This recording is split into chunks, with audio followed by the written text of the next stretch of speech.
I think we're to the point in the process where everyone realizes that AI is this big wave of applications, of processes, of things that's going to change our lives in so many ways.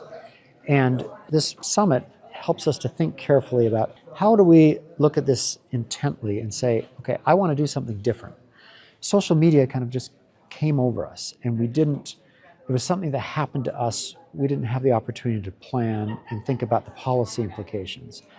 With AI, we are thinking carefully about the policy implications and how we can guide the development of AI rather than just let it happen to us and react to it like we do so often in government.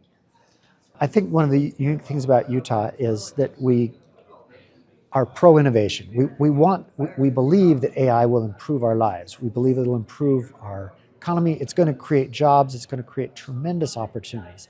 At the same time, we recognize that we need to guide it, and we need to put in place some guardrails around chatbot companions, around mental health issues, around deepfakes, around a lot of the issues that could harm our children and could harm adults too, especially vulnerable adults. So you've got some states, they're taking the approach that, hey, this is bad, this is evil, I want to regulate the underlying technology. We don't want to regulate the underlying technology. We want to innovate from a technology perspective and put some guidelines on how it's used so that we protect people at the same time as we're innovating. I'm trying to think big picture.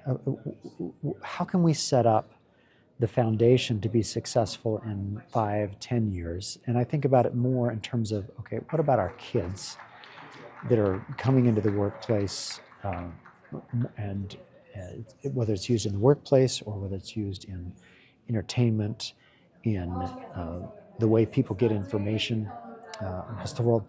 So we want to set Utah up for successful have the infrastructure to be successful in the AI economy. That means we need more energy. We need more electricity, let's be honest, from various sources.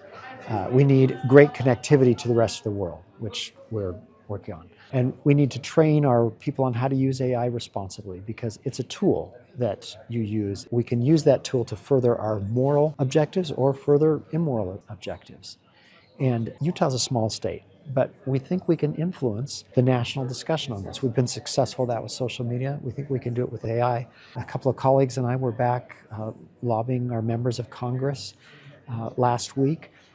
There are some that want to preempt any state laws and regulations around AI with the idea that, hey, it's still growing and we should just let it grow and not hinder our development.